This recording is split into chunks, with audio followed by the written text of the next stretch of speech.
말씀드리겠습니다. 오늘 주일 예배 함께하는 모든 분들, 또 다른 나라에서 또 한국에서 영상을 통해서 예배하는 모든 분들을 주님의 이름으로 환영합니다. 오늘 특별한 분을 좀 소개해 드리려고 합니다. 프라하에서 한 40분 정도 가면 라코브니크라는 작은 마을이 나옵니다. 그 마을에 SK 라코브니크라는 축구 구단이 있고 1903년도에 창단이 되었습니다. 그런데 이 SK 라코브니크에 한국 선수 한 명이 오게 되었습니다. 그래서 굉장히 마음이 막 들뜨고 제가 근데 이 형제는 설현웅 형제인데요. 영국 맨체스터 사랑의 교회 설기서 목사님의 아들입니다. 그리고 영국 풋볼 국가대표 출신으로 굉장히 축구에 재능이 있는 형제인데 SK 라코브니크에 입단을 앞두고 있어서 오늘 여러분에게 좀 소개를 하고 싶습니다. 우리 일어나 인사할 때 박수로 환영하겠습니다. 설현웅 형제, 네, 뒤에 빨간 옷 입은 형제입니다. 네. 고맙습니다. 이제 우리 위해서 준비할 일이 있습니다. 제가 단장을 할 테니까 서포터스를 우리가 구성을 해서 보통 토요일이나 주일날 경기가 있는데 라코브니크 경기가 있거나 프라하에서 경기가 있거나 여기서 가까운 파르두비체나 그런 데서 경기가 있을 때는 같이 가서 설 선수를 응원하도록 그렇게 하겠습니다.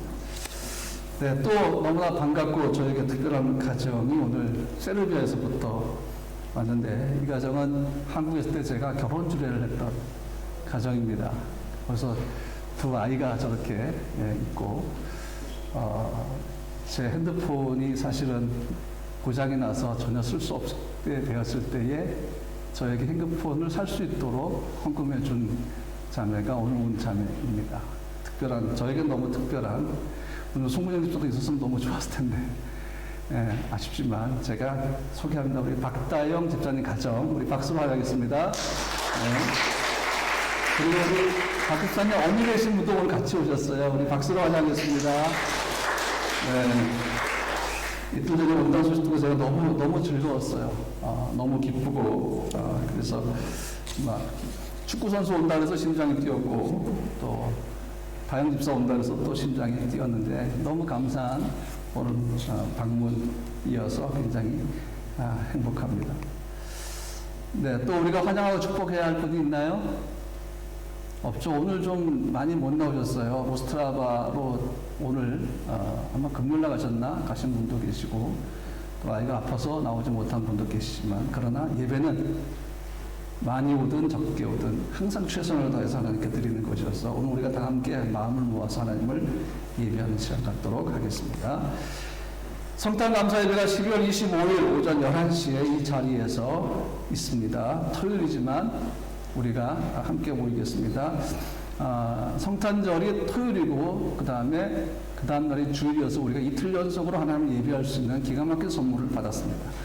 이틀 동안 우리가 11시에 하나님을 온전히 예배하도록 그렇게 하겠습니다. 송구영신 예배가 12월 31일 오후 7시부터 9시까지 이 자리에서 있겠습니다. 기도로 준비하시고 성탄절과 송구영신 예배는 주의 만찬을 하도록 그렇게 하겠습니다. 요새밖에 달란트 시장이 12월 12일 예배 후에 영층 기노잘에서 있습니다.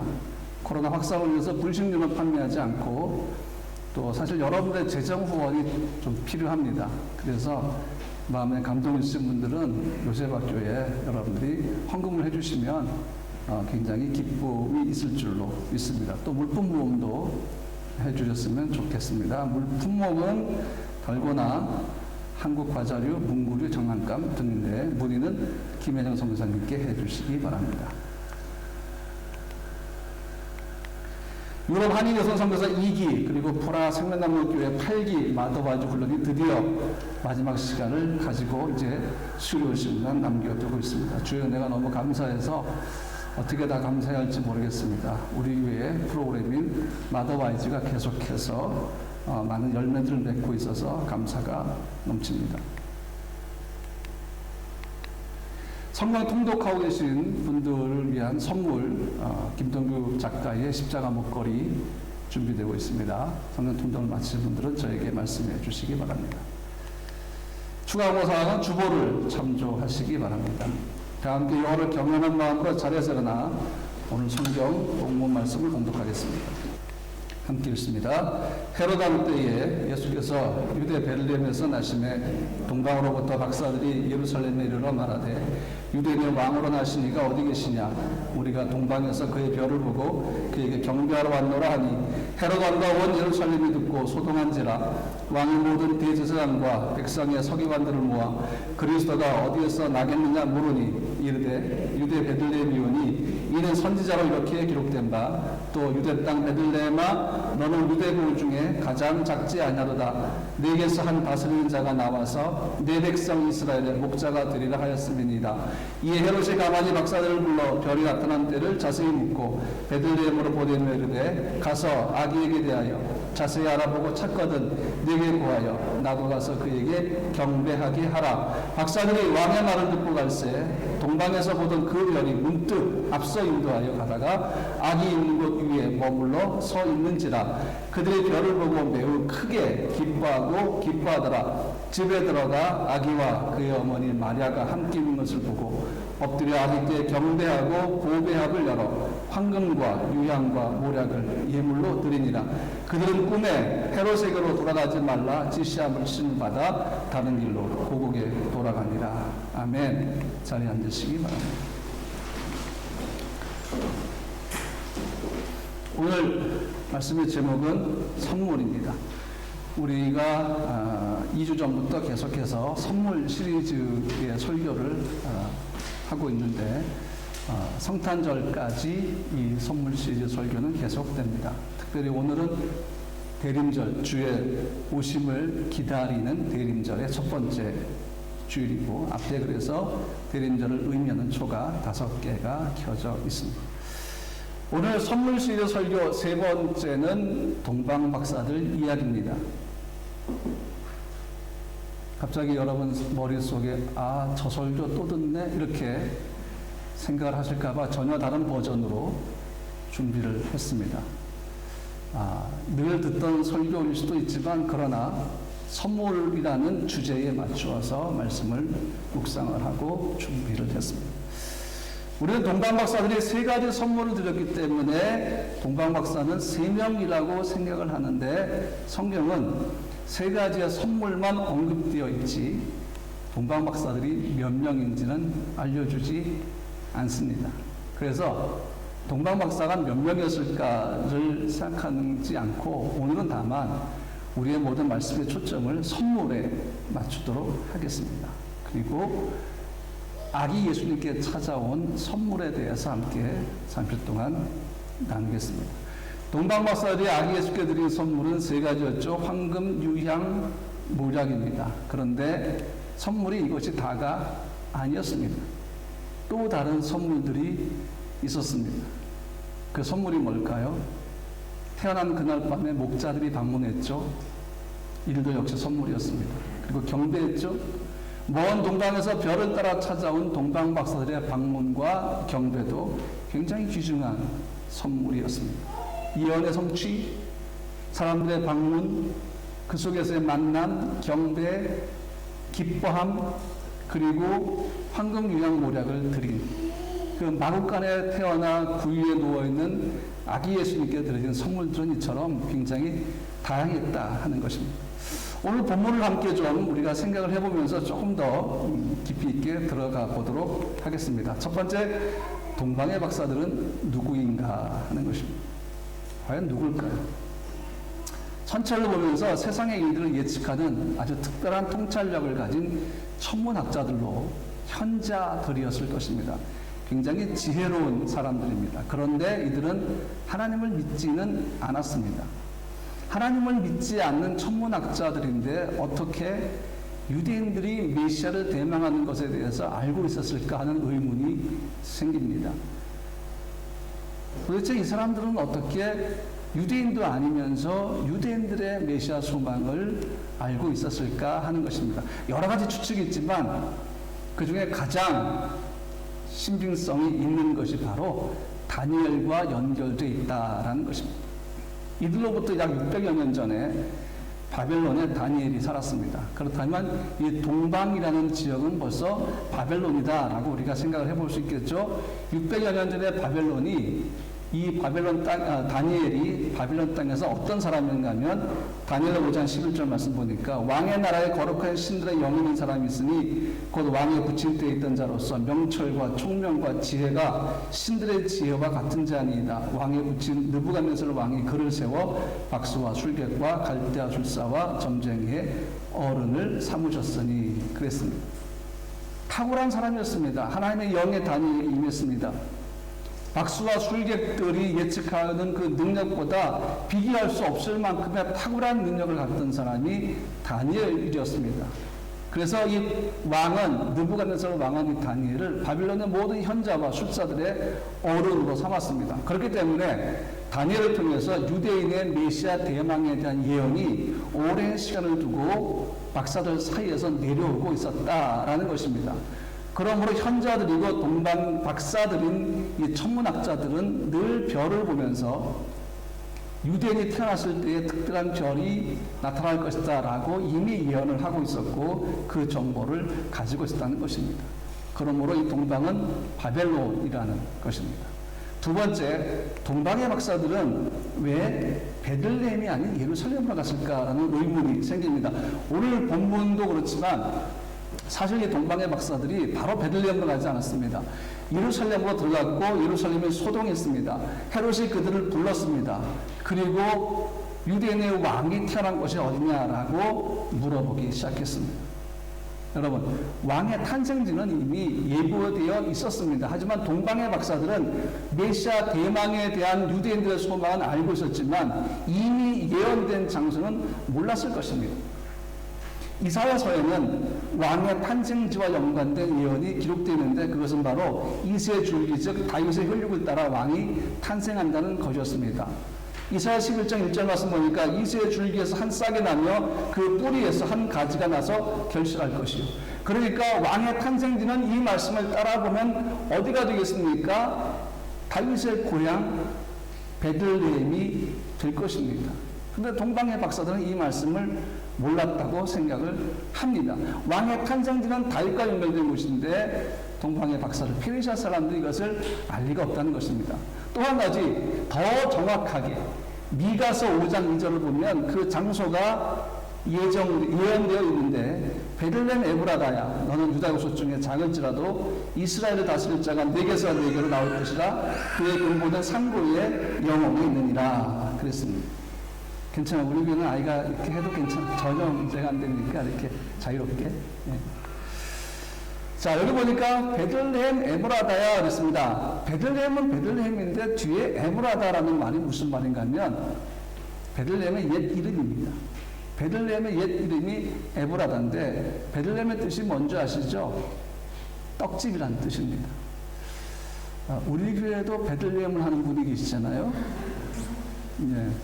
그래서 제가 몇 번 이거 베들레헴의 이름을 주려다가 이건 너무 히브리적이야 생각이 들었는데 그도 어떻게 라이스트리라는 이름을 찾아내서 아주 너무 멋진 이름을 지었죠. 그 떡집이 베들레헴인데 베들레헴의 옛 이름이 에브라다지 않습니까? 에브라다의 뜻이 뭔가 하면 열매를 많이 맺는다 그런 뜻입니다. 그러니까 옛 이름이나 베들레헴이나 동일한 의미를 갖고 있습니다. 그러면 미가가 왜 에브라다라는 이름을 뒤에 붙였을까요? 그냥 베들레헴이라고 하면 간단한데 왜 굳이 옛 이름인 에브라다라는 이름을 베들레헴 뒤에 붙였을까요? 이유는 하나입니다. 왜냐하면 또 다른 베들레헴이 있다는 것입니다. 예루살렘 북쪽의 스불론 쪽에 베들레헴이라는 말이 또 하나가 있었습니다. 그래서 그걸 구분하기 위해서 베들레헴 에브라다라고 했습니다. 여러분, 배당도 마찬가지죠. 배당에도 두 군데가 있었기 때문에 구별이 되고 있지 않습니까? 이미 예언으로 공개된 왕의 탄생지는 베들레헴 에브라다였습니다. 이 작은 마을은 다윗의 고향이며 다윗이 왕의 기름 부음을 받았던 곳입니다. 2주 전에 제가 설교했던 그 다윗에 대한 내용, 거기서 왕의 기름 부음을 받은 곳이 바로 이 베들레헴입니다. 그런데 동방의 박사들은 이 말씀을 몰랐을 것입니다. 그러니까 그저 별이 그들의 길을 인도하기 때문에 그 별을 따라서 오고 있었습니다. 하지만 어느 한순간 그들이 별을 잃어버리지 않았을까라는 생각을 해봅니다. 아니, 별이 어느 한순간 사라졌을 가능성이 있습니다. 그들은 별을 놓친 것이죠. 그러다 보니까 자기들의 지혜로 찾아갈 수밖에 없는 것인데, 보통 왕이 태어나는 장소가 어딘가 하면 그 나라의 수도입니다. 그리고 왕족의 자손으로 태어나기 때문에 이 동방의 박사들은 수도가 어딜까? 예루살렘이구나. 그렇다면 우리가 예루살렘으로 가자 하고 예루살렘으로 갔을 것입니다. 그리고 헤롯 왕을 만나고 궁을 나온 후에 그들은 다시 별을 발견하게 됩니다. 그래서 9절 말씀 가만 보시면 박사들이 왕의 말을 듣고 갈새 동방에서 보던 그 별이 문득 앞서 인도하여 가다가 그랬습니다. 문득 앞서, 이 문득이란 말이 뭔가 하면 갑작스럽게 일어나는 어떤 일을 얘기하는 헬라어 단어입니다. 그러니까 별이 갑자기 나타난 것이죠. 그래서 그때부터 다시 별을 따라서 베들레헴으로 가지 않았을까라고 생각을 해봅니다. 세 번째, 베들레헴은 정말 가장 작은 마을일까 아닐까라는 것입니다. 자, 미가서 말씀하고 마태복음 말씀이 조금 차이가 있는데, 미가서 말씀 보면 5장 2절에 베들레헴 에브라다야 너는 유다 중에 작을지라도 이스라엘을 다스릴 자가 네게서 네게로 나올 것이라 그의 근본은 상고에 영원했느니라 그랬습니다. 근데 오늘 본문인 마태복음 2장 6절 말씀 보면 또 유대 땅 베들레헴아 너는 유대골 중에 가장 작지 아니하도다 그랬습니다. 미가서의 예언은 가장 작다라고 되어 있고 이 마태복음의 말씀은 작지 않다라고 되어 있습니다. 미가하고 마태를 불러다가 신문해 볼 수도 없는 문제고 도대체 이 차이점을 우리가 어떻게 해결할 수 있을까? 의외로 간단한 것의 정답이 있습니다. 미가가 베들레헴의 가장 작은 마을이라고 하는 것은 이 작다란 뜻에는 천하다라는 뜻이 들어있습니다. 그리고 사이즈가 작다라는 뜻입니다. 실제로 우리가 예루살렘을 가보면 그 근처에 있는 베들레헴은 작은 마을입니다. 당시에도 작았습니다. 그러다 보니까 미가는 뭐라 합니까? 작은 마을이라고 했습니다. 근데 마태는 작지 않다라고 했습니다. 그러면 이유는 하나밖에 없습니다. 이건 사이즈 얘기가 아니라는 것이죠. 천한 문제가 아니라는 것입니다. 미가는 실제로 천한 곳이라는 의미와 작은 사이즈로 베들레헴을 얘기했지만 마태는 여기서 누가 나옵니까? 다스리는 자가 나올 것이다 라고 예언했습니다. 그가 나와서 이스라엘의 목자가 될 것이다. 왕이 될 것이다. 그러니까 미가는 사이즈와 천함을 갖고 얘기한 것이고 마태는 왕이 출연하는 의미 있고 가치 있는 마을이다 라는 표현을 한 겁니다. 그래서 작지 않다라는 표현을 하게 된 것입니다. 다시 말하면 구원이 실현될 장소, 하나님의 아들 예수 그리스도가 이 땅에 태어날 장소이기 때문에 세상의 그 어떤 마을보다 가장 크고 가장 중요한 마을이 될 것이다 라는 의미를 마태는 담고 있습니다. 그러면 네 번째, 그렇게 태어나는 왕이 어떤 역할을 감당할 것이냐? 미가서는 다스리는 자가 나올 것이라고 예언을 했고 마태는 그 다스리는 자의 역할이 바로 목자라고 표현을 합니다. 이 표현은 사무엘하에 나오는 다윗에게 주어진 왕의 역할과 동일합니다. 사무엘하 5장 2절 말씀 보니까 전에 곧 사울이 우리의 왕이 되었을 때에도 이스라엘을 거느려 출입하게 하신 분이 왕이시었고 여호와께서도 왕에게 말씀하시기를 내가 내 백성 이스라엘의 목자가 되며 내가 이스라엘의 주권자가 되리라 하셨나이다 하니라 그랬습니다. 하나님께서 이스라엘 왕에게 요구하신 역할은 뭡니까? 목자의 역할입니다. 그래서 예수 그리스도는 목자로서 나실 것입니다. 왜 목자 역할이 필요합니까? 우리는 그의 기르시는 양들이기 때문입니다. 이스라엘의 목자와 주권자는 그래서 다스리는 자와 목자를 의미하는 것입니다. 그리스도는 왕이십니다. 그리고 목자 역할을 하시는 분입니다. 그리고 이 목자가 할 일은 가브리엘 천사가 마리아에게 수태고지를 할 때도 이미 예언되었던 예언 속에 있는데 1장 21절 말씀 보니까 아들을 낳으니 이름을 예수라라. 이는 그가 자기 백성을 그들의 죄에서 구원할 자이시니라 하니라 그랬습니다. 왕으로서는 그의 백성을 목자로서는 그의 양들을 죄에서 구원하는 분이 바로 메시아 예수 그리스도라는 의미인 것입니다. 그러면 이제 왕을 위한 선물을 한번 좀 생각을 해보겠습니다. 동방박사들이 준비한 세 가지 선물은 왕을 위한 것입니다. 이 당시에도 왕을 아뢰할 때는 반드시 선물을 준비해 갔습니다. 11절과 12절 말씀 보니까 집에 들어가 아기와 그의 어머니 마리아가 함께 옷을 보고 엎드려 아기께 경배하고 보배의 합을 열어 황금과 유향과 모략을 예물로 드리니라 그랬습니다. 오늘 제 설교 속에는 황금의 의미와 유향의 의미와 모략의 의미는 다루지 않겠습니다. 오늘은 그저 선물에 포커싱하고 있기 때문입니다. 이 동방의 박사들은 꿈에 헤롯으로 돌아가지 말라는 지시를 받고 다른 길로 고국으로 돌아가게 되는데, 이 구절에서 우리는 동방박사들의 행동을 이미지화해 볼 수 있습니다. 이 본문 속에 11절과 12절 속에는 세 가지의 분사와 동사가 반복돼서 나옵니다. 첫 번째는 엎드려라는 것입니다. 엎드려.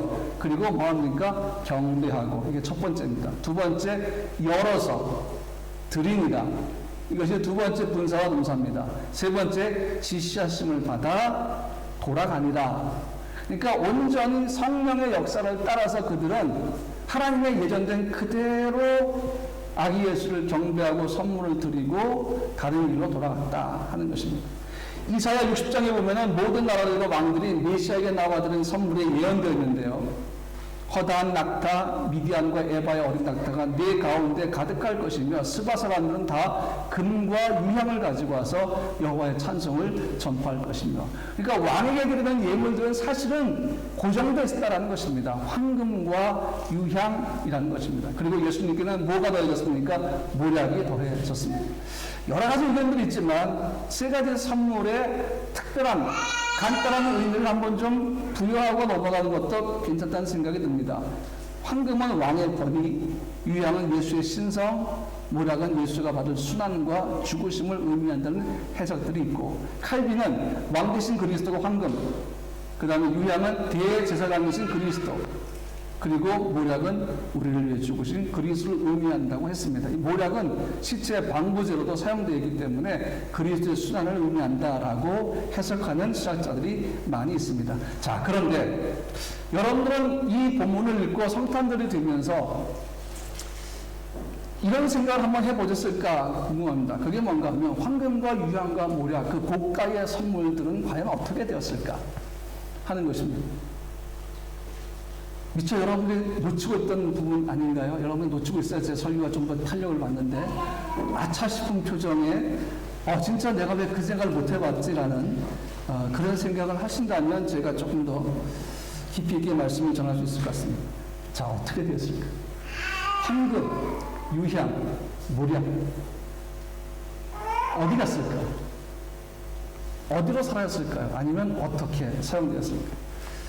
마태복음 2장 13절로 15절 말씀에 힌트가 나와 있는데, 성경은 이 세 가지 보물이 사용된 그 출처를 밝히진 않아서 사용된 항목을 밝히지는 않고 어떻게 사용됐는지를 밝히지 않지만, 그 뒤에 나오는 마태복음 2장 13절로 15절 말씀 보면 예측을 해볼 수 있습니다. 그들이 떠난 후에 주의 사자가 요셉에게 현몽하여 이르되 헤롯이 아기를 찾아 죽이려 하니 일어나 아기와 그의 어머니를 데리고 애굽으로 피하여 내가 네게 이르기까지 거기 있으라 하시니, 요셉이 일어나서 밤에 아기와 그의 어머니를 데리고 애굽으로 떠나가 헤롯이 죽기까지 거기 있었으니 이는 주께서 선지자를 통하여 말씀하신 바 애굽으로부터 내 아들을 불렀다 함을 이루려 하시니라.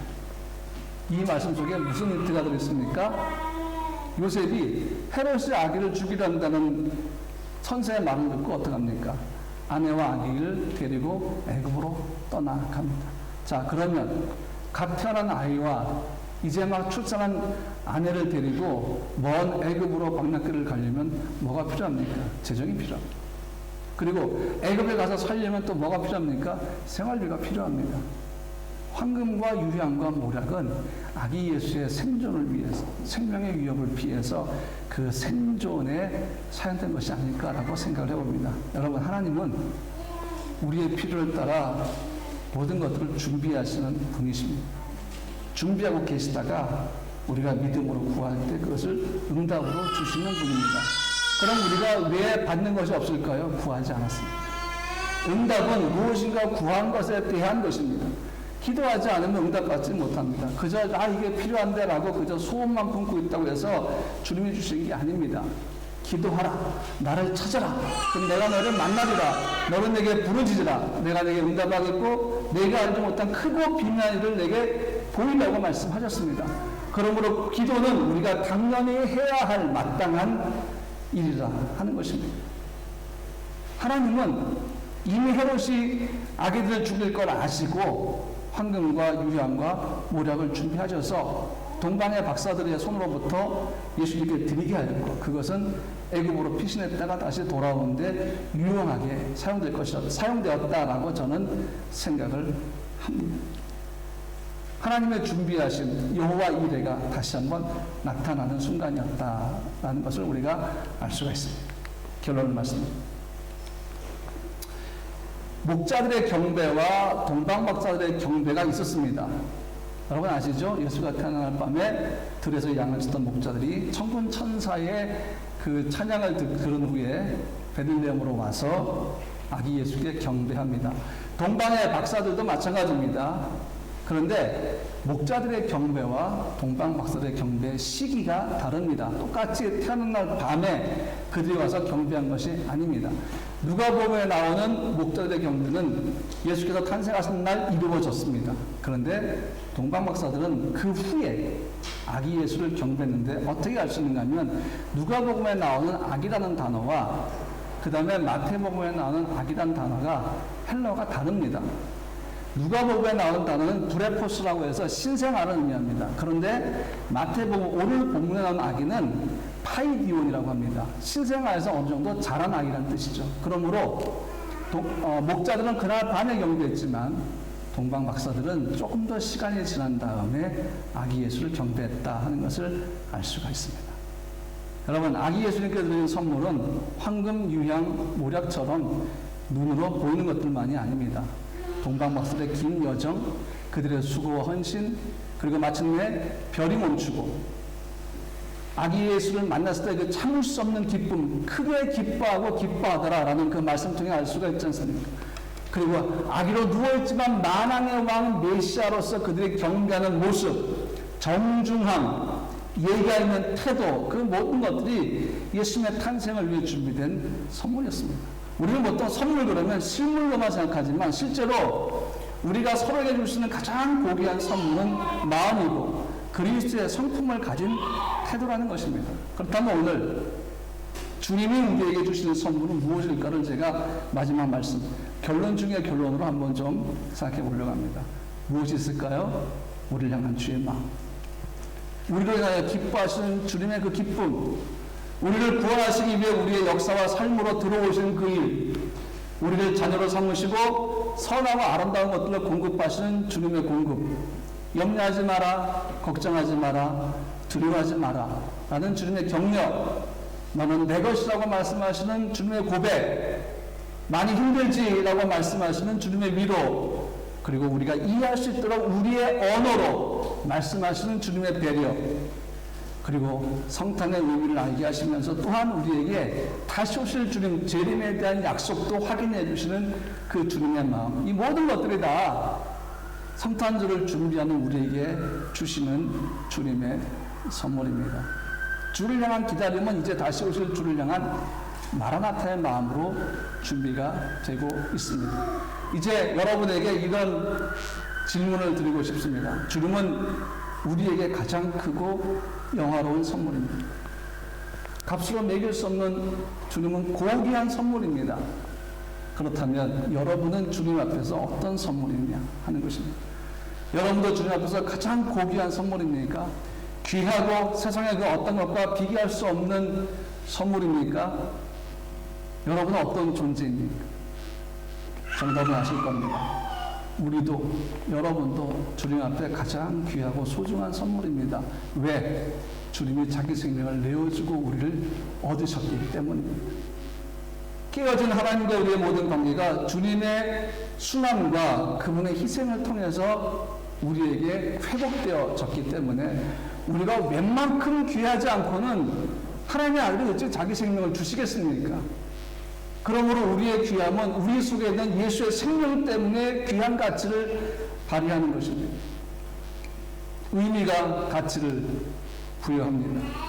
주님은 여러분에게 자기의 생명을 준 의미를 부여하였고 그걸 통해서 우리를 가치 있게 만들어 주셨습니다. 오늘 새벽에 저는 꿈을 꿨습니다. 근데 꿈인 줄 몰랐습니다. 그냥 축구를 하고 있었어요. 저는 어릴 때부터, 선수였을 때부터 저는 골키퍼였기 때문에 평생을 키퍼를 봤는데 역시 꿈속에서도 저는 골키퍼였습니다. 상대팀이 누군지도 모르겠고 누가 슛을 했는지도 모르는데 왼쪽에서 때린 슛이 무회전 슛이 되니까 무회전 슛을 날아다가 앞에서 갑자기 떨어지거나 방향을 바꿔버립니다. 끝까지 그걸 봐야 됩니다. 제가 워낙 탁월한 골키퍼였기 때문에 끝까지 봤습니다. 끝까지 봤더니 공이 이렇게 날아다가 이렇게 휘는 것을 봤습니다. 오른쪽으로 다이빙하면서 왼손으로 공을 쳐냈습니다. 통쾌했습니다. 역시 실력은 어디 가지 않았습니다. 60으로 바라본 나이에도 여전히 제 골키퍼의 실력은 탁월했습니다. 손을 뻗으면서 그 공을 탁 쳐냈는데 엄청 큰 소리가 쾅 하고 났어요. 그러니 왼쪽 손에 통증이 느껴지기 시작했어요. 눈을 떠보니까 꿈이었는데 진짜 제가 손을 뻗은 겁니다. 이렇게 손을 이렇게 쫙 뻗었어요. 진짜 뻗었는데 여기에 옷장이 있습니다. 옷장에 그냥 부딪힌 것입니다. 통증이 몰려오는데 불을 켜고 보니까 여기 살점이 떨어져 나가 있었어요. 근데 기분은 되게 좋았습니다. 그 무회전 슛을 제가 막았기 때문입니다. 뼈는 이상이 없고 여전히 지금 살점이 뜯겨서 뭐 반창골 붙였지만 상당히 기분이 좋았습니다. 왜? 저에게 있어 기쁨은 다친 것이 기쁨이 아니라 꿈속이었지만 그 골을 막았다는 것이 저에게 희열이었습니다. 새벽에 눈을 떠서 한번 생각해 봤습니다. 축구는 내게 그런 소중한 존재입니다. 근데 내가 왜 이 꿈을 꿨을까? 두 가지였습니다. 첫 번째, 설교를 위해서. 주님은 우리를 얻으시기 위해서 십자가의 고난조차 그분은 거절하지 않고 기꺼이 그 고난을 당하셨습니다. 그의 아픔은 철저하게 우리를 위한 거였습니다. 그분은 채찍에 맞으셨고 모욕을 당하셨고 아버지께 버림받아 죽으셨습니다. 그리고 그 고통을 통해서 우리를 얻으셨습니다. 그러므로 고통보다 더 큰 것은 뭡니까? 우리를 얻은 것이라는 것입니다. 주님의 희생을 제가 이거 하나로 어떻게 비교할 수 있겠습니까? 근데 어쨌든 작은 것부터 의미가 생겨오기 시작했습니다. 그리고 또 한 가지, 왜 내가 이 꿈을 꿨을까 생각해 보니까 저는 이런 꿈을 꾼 적이 한 번도 없거든요. 꿈에 축구하는 꿈은 뭐 한 20년에 한 번 꿨었나? 갑자기 꿈을 꿨는데 생각해 보니까 오늘 우리 교회에 축구 선수가 오는구나. 서포터스를 만들 생각에 내가 너무 신이 났구나.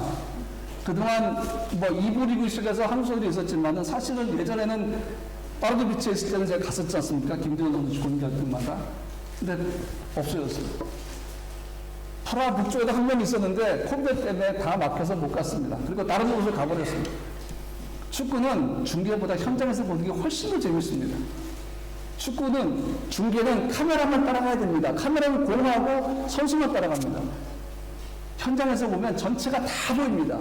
전략과 전술과 포지션과 모든 게 다 보입니다. 그래서 내가 흥분했구나. 표현은 안 했지만 내가 흥분했구나. 그런 생각을 하게 되었습니다. 조금 엉뚱하지만 이게 결론입니다. 선물. 그 꿈도 내게 선물이었고 기쁨도 내게 선물이었고 그러나 그것과 비교할 수 없는 선물은 주님입니다. 그리고 여러분 성탄절에 우리가 주님이 준비하신 또 한 가지 선물을 생각하는 것이 뭔가 하면 마라나타라는 것입니다. 성탄은 다시 오실 주님에 대한 약속을 담고 있기 때문에 이번 2021년 성탄절을 기다릴 때 우리의 마음은 성탄절만이 아니라 다시 오실 주님의 재림에 대한 기대감을 가지고 우리가 준비해야 한다라는 것입니다. 그동안 하지 않았던 오늘부터 여러분 마음에 마라나타를 새기십시오. 아멘 주 예수의 오시옵소서.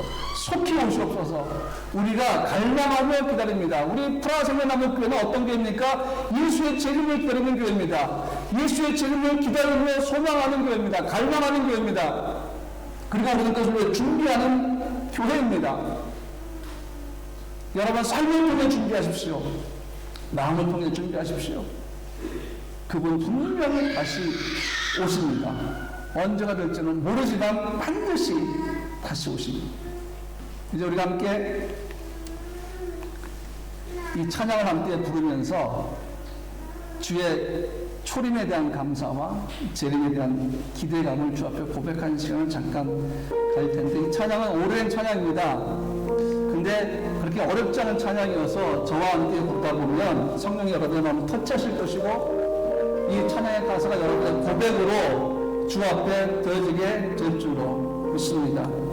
세상에서 가장 귀한 선물은 바로 죽음이시고, 주님에게 가장 귀한 선물은 바로 여러분과 저라는 사실을 기억하면서 이 찬양으로 주 앞에 고백하기를